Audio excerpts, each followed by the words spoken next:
আমার মাথায় অনেক চুল পড়তো। আমি কিভাবে আমার চুল পড়া কমালাম, ইভেন কিভাবে আমি আমার চুলগুলো বড় করলাম, আর আমার চুলে আমি কি তেল ব্যবহার করি, সব কিছু আজকে আপনাদের সাথে শেয়ার করব। আশা করি ফুল ভিডিওটা দেখবেন, সাথেই থাকবেন। আসসালামু আলাইকুম, কেমন আছেন সবাই? আলহামদুলিল্লাহ আমি ভালো আছি। চলে আসলাম আপনাদের মাঝে আরও একটা ব্লগে। তো ব্লগটি ভালো লাগলে সবাই লাইক কমেন্ট শেয়ার করবেন, আর আমার চ্যানেলটা সাবস্ক্রাইব করে দিবেন।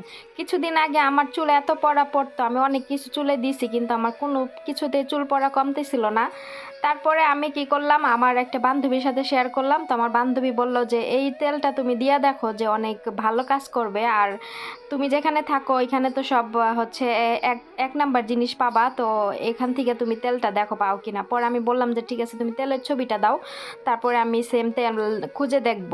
এখন ও আমাকে তেলের ছবি পাঠাইছিল, পাঠানোর পরে আমি এই তেলের ছবিটা আমি আমার ম্যাডামের হোয়াটসঅ্যাপে সেন্ড করি। সেন্ড করার পরে যখন ম্যাডাম বাজার করতে যায়, তখন আমি বলে দিই তেলটা আমার জন্য নিয়ে আসার জন্য। তো ম্যাডাম ওই এখানে আবার অনেক কিছু দেখা যায় যে বাংলাদেশে অনেক কিছু পাওয়া যায়, আবার যায়ও না। তো ম্যাডাম পাইছিল, পাওয়ার পরে এই তেল আমাকে আইনা দিয়েছে। আইনা দেওয়ার পরে আমি এই তেলটা বিশ্বাস করেন 1 মাস ব্যবহার করার পরে আমার চুল পড়া একদমই কমে গেছে। একদম একদম একদমই কমে গেছে। মনে করেন আমি যদি চুল আঁচড়াই, তারপর আমার মনে করেন 3-4টা চুল পড়ে, এটা স্বাভাবিক, ঠিক আছে? তো আমার কিছুদিন অস্বাভাবিকভাবে চুল পড়তেছিল, মানে এত পরিমাণে চুল পড়তেছিল, আমি কোনো কিছুতেই করতে পারতেছিলাম না। আমি ভয়ে জানেন চুলও আঁচড়াইতাম না দিনে। দিনে আমি এমনও দিন গেছে যে আমি সারাদিন চুল আঁচড়াই নাই ভয়ে, কারণ চুল পড়ে এই জন্য। আর শ্যাম্পু করলে তো মনে করেন এত এত গুছা গুছা চুল উঠতো। তারপরে এই যে এই তেলটা আমি ব্যবহার করি, এটা হচ্ছে ডাবর আমলা। তো ডাবর আমলা এই তেলটা আমি ব্যবহার করে আমার চুল এত বড়, মানে এত লম্বা হইছে, আবার চুল পড়াও কমছে। এখন আমি আলহামদুলিল্লাহ অনেক বেশি হ্যাপি। তো আমি চুলে কিভাবে তেলটা অ্যাপ্লাই করি সেটা আপনাদের সাথে আজকে শেয়ার করব। তো আমি যেদিন চুলে শ্যাম্পু করি তার আগের দিন আমি চুলে তেল দেই। হচ্ছে এটা হচ্ছে আগের দিন রাতে ছিল। তো আমি রাতের বেলা ঘুমানোর আগে চুলে এই যে ছোট একটা কন্টেনারের তেল আমি এখানে ভরলাম। এই এক কন্টেনার তেল আমি শুধু চুলের গোড়ায় গোড়ায় দিব। হ্যাঁ, গোড়ায় গোড়ায় আগে চুলে এরকম করে দিব। আর এটার মধ্যে কন্টেনারটা কিন্তু মনে করেন যে এরকম লম্বা একটা ইয়ে আছে, ওইটার সাহায্যে আমি চুল দিব, যেহেতু একা একা তেল দেই। আর দেখেন আমার চুল আগে কতটুকু ছিল আর এখন অনেক বড় হয়েছে। আর আস্তে আস্তে নতুন নতুন অনেক চুলও গজাইতেছে, যেহেতু চুল পড়া কমতেছে, চুল আস্তে আস্তে গজাবে আর চুল ঘন ঘন হবে আর সুন্দর হবে। তো যাই হোক, আমি অনেক হ্যাপি আলহামদুলিল্লাহ। তারপরে আমি এখানে চুলের মানে ইয়া করে এরকম ভাগ ভাগ করে গোড়ায় গোড়ায় ওই কন্টিনিউর সাহায্যে আমি তেল দিচ্ছিলাম।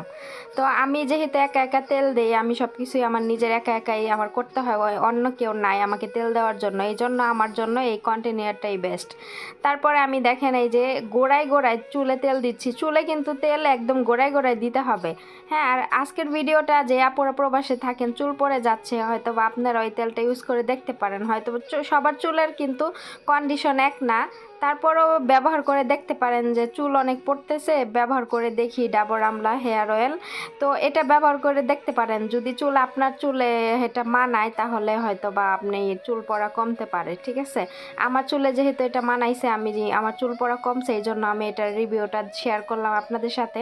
তো আমার চুলের গোড়ায় গোড়ায় আমি সব তেল দিয়ে দিলাম। দেওয়ার পরে এখন দুই হাত দিয়ে এভাবে আলতো করে মাসাজ করতেছি। তো কিছুক্ষণ এভাবে মাসাজ করে তারপর আমি চুলগুলো দুই পাশে দুইটা বেনি করে আমি হচ্ছে ঘুমায় যাব। তো চুলের আগা দিয়েও একটু দিচ্ছি, মানে গোড়া দিয়ে একটু বেশি দেই, আগা দিয়ে অত বেশি না দিলেও চলে। তারপরে চুলটা আমি চিরুনি করে নিচ্ছি। নেওয়ার পরে এখন আমি দুই ভাগ করে তারপরে চুলগুলা বেনি করে দিতেছি। রাতে চুল বেনি করে ঘুমাইলে কি হয় জানেন, যে ঘুমাইলে তারপরে চুল নষ্ট হয় না, পালিশের ঘষা লাগে না। আর চুলে তেল দিলে মনে করেন বেনি করে ঘুমাইলে এতে করে চুল কিন্তু বড় হওয়ার সম্ভাবনা থাকে বেশি। আর চুল কিন্তু বেনি বেশি টাইট করা যাবে না। আগে কিন্তু আমাদের অনেক টাইট করে করে ফিতা দিয়ে চুল বাঁধা দিত, আর এখন কিন্তু এত বেশি টাইট করে চুল বাঁধলে চুলের ক্ষতি, গোড়ায় টান লাগে। আর আমি বেশি টাইট করে চুল বাঁধতে পারি না, আমার কেন জানি মানে চুলের গোড়ায় গোড়ায় ব্যথা লাগে, এজন্য আমি খুব হালকাভাবে চুল বাঁধতে রাখি। আর দেখেন আমার মাথায় কত তেল দেখা যাচ্ছে, একদম তেলে চুপচুপা হয়ে গেছে আমার মাথা। আমি এরকম করে তেল দেই এখন। আগে একবারই তেল দিতাম না, কিন্তু এখন এইভাবেই দিই। আমি সপ্তাহে 2 দিন তেল দেই। 2 দিনে আমি হচ্ছে শ্যাম্পু করে আগের দিন রাতে তেল দিই, পরের দিন আমি চুল শ্যাম্পু করি।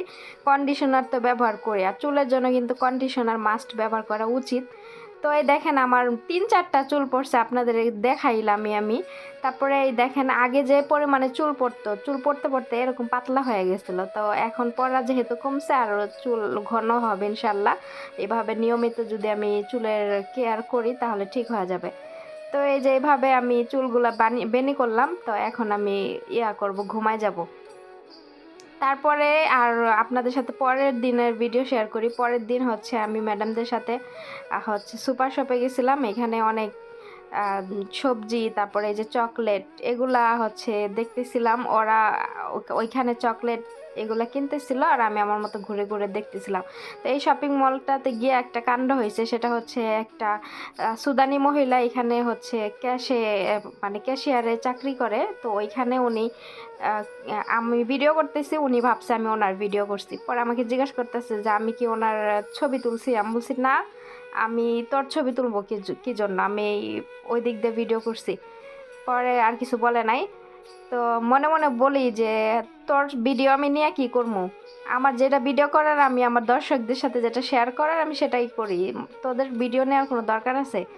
তো যাই হোক, তারপরে আমি এইদিকে অনেক কফি মানে অনেক ধরনের কফি, চা, মানে অভাব নাই। আর এই জিনিসটা আমি মার্কেটে আরও একবার এসে দেখছি, এটার ভিতরে কি আমি নিজেও জানি না, চকলেটের ভিতরে। পরে এটা উঁচা করে দেখলাম যে এটা চকলেট, কিন্তু এটা লাইট উপরে কন্টিনিউ একটা রমজানের যে লাইট আছে না, ছোট ছোট, ওই রকমই মনে হয়। তো যাই হোক, এখানে অনেক চকলেট ছিল।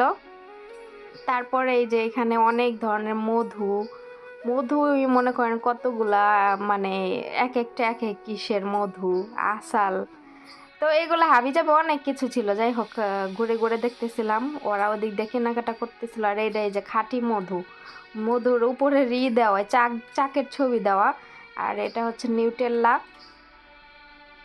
তো এইভাবে ঘুরে ঘুরে আমি দেখতেছিলাম। আর এই সুপার শপটাতে মনে করেন যে বেশি আসা হয় না। ম্যাডাম আজকে এই রাস্তা দিয়ে যাচ্ছিল, এই জন্য এদিকে আসলো। তাছাড়া অন্য সুপার শপে যাওয়া হয়। আর এইদিকে দেখেন চিপসের অভাব নাই, এক এক ডিজাইনের চিপস। আর এখানে সবচেয়ে একটা ভালো জিনিস কি দেখেন, আমি এই যে এখানে সব ড্রিঙ্কস দেখতেছিলাম, 7 আপ, পেপসি, এখানে সব ইসরায়েলের যত পণ্য আছে সব কিছু এখানে একটাও নাই, ইসরায়েলের কোনো পণ্যই নাই এখানে। হ্যাঁ, তো আমি ওরা বলতেছিল যে এখান থেকে আমাকে কিছু নেওয়ার জন্য। তো আমি বললাম যে 7 আপ নিব। তো এটা কি ইসরায়েলের পণ্য নাকি? বলে নাই, এখানে ইসরায়েলের কোনো পণ্যই নাই, সব সরাই ফেলছে। তারপরে আমি একটা 7 আপ নিলাম। আর এখানে হচ্ছে মালটা, আপেল, এগুলো ছিল। তারপরে এই যে মাশরুম কাইটা বিক্রি করতেছে। এখানে কিন্তু সব কাইটা সবজি বিক্রি করে, যেমন ধরেন কি বলে, সবজি তরকারি, এগুলো কাইটা বিক্রি করে, রসুন ছুইলা বিক্রি করে, আদা ছুইলা বিক্রি করে, সব কিছু এখানে কাটাকাটি পাওয়া যায়। অনেকে আছে যে বাসায় কাজের মানুষ না থাকলে নিজেরা রান্না করে, তখন তারা এই যে এরকম কাটা সবজি কিনা নিয়ে খালি ঝটপট রান্না করে ফেলায়। তো এখানে আমি করল্লা, বাংলাদেশে অনেক সবজি। আর এখানে মটরশুঁটি দেখেন, এই প্রথম আমি মটরশুঁটি দেখলাম, এর আগে দেখি নাই। মানে সিম দেখলাম, তারপরে হচ্ছে ভেন্ডি, বরবটি, বাংলাদেশে অনেক সবজি এইটাতে ছিল। মূলা, কত বড় বড় মূলা দেখেন। আমি মূলা যদিও খাই না, তারপরে দেখলাম। আর এটা হচ্ছে অ্যাভোকাডো কিন্তু অনেক ভালো, উপকার ডায়েটের জন্য। তারপরে এটা ড্রাগন ফল। এখন ম্যাডামের মেয়ে বলতেছে যে ড্রাগন ফল হচ্ছে একটা নিয়ে খায়া দেখি যে এটা কেমন। আমি কই কি তুই আগে খাস নাই? কয় না। আমি কই কি এটার কোনো মানে মজা নাই, নাই, তুই বুঝবি না এটা কেমন স্বাদ, এটা স্বাদ নাই কোনো, ঠিক আছে। পরে আমি কই কি ওর বাবা আবার কি করছে, ড্রাগন ফলের জুস আনছিল। তো আমি বলছি যে ফ্রিজে যে ড্রাগন ফলের জুস আছে ওইটাই হচ্ছে এটা দিয়ে জুস বানায়। ও ওইটা মজা না? আমি কই তো ওইটাই। কয় তাহলে নিতাম না। পরে আর নেয় নাই। তো যাই হোক, এখানে সব মাংস, তারপর আরো অনেক কিছু হাবিজাবি ওরা যা যা খায় আরবিরা, এগুলো আছে। আর এখানে দেখেন কত বড় বড় মাছ। তো মাছের এখানে একটা বাঙালি লোক কাজ করতেছিল, আমি ভিডিও করতেছিলাম, ওই লোকটা আমার দিকে এমন ভাবে চায়া রইছিল, মনে হইতেছিল যে উনি ভাবতেছিল যে আমি কি করি। ওই পাশে ওই দেখেন একটুখানি দেখা যায় ওই লোকটা